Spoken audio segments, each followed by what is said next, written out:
Let's talk about autosave because this is something that it doesn't come up that often for a lot of people. Now, if you're on an older computer, it might come up a lot. If your computer shuts down unexpectedly all the time, this is an especially big deal. But even if you have a brand new top of the line system, you're still going to have times where your computer shuts down or there's a power surge.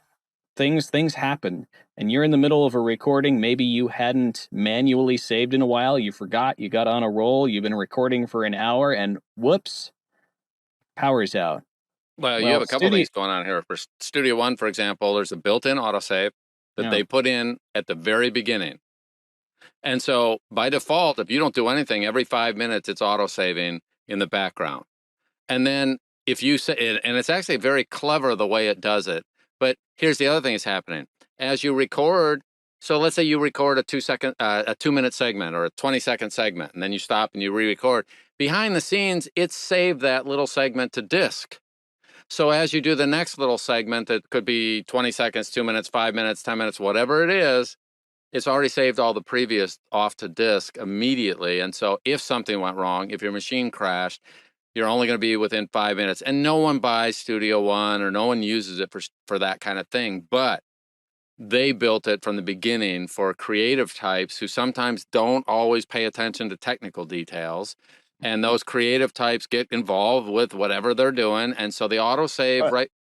well, are you saying musicians sometimes are not the most grounded mentally?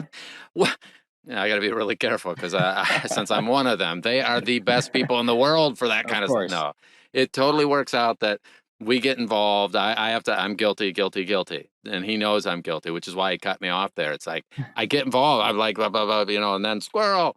And then I'm off to another creative thing. It works out that Audacity doesn't do autosave, partially because of the way they are managing all the things in the background, and no one will buy it. But there's 20 other little safety things that are behind the scenes. For example, if I have my audio that I recorded 2 days ago and I had made a change to it volume wise, I could go in a week, a month, 2 years from now and get it back to the original size of the audio, the original volume levels, I should have said. Because behind the scenes, it's all saved for us. If I had taken and accidentally deleted a little take and I come back in 2 weeks later, that take is still available to me to go retrieve if I ever need it.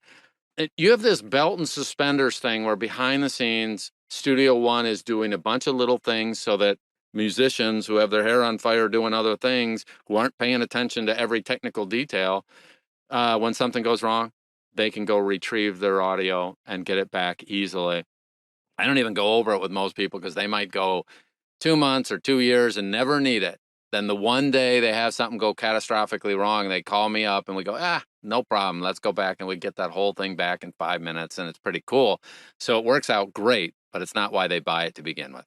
And that autosave functionality is part of a broader concept that Studio One is really good at that Audacity just isn't, which is non-destructive editing, right? Where Studio One is constantly saving things behind the scenes, and you can constantly go back and get past takes, past versions back within the same file. Whereas Audacity, once you record over something, whatever you recorded over is gone permanently.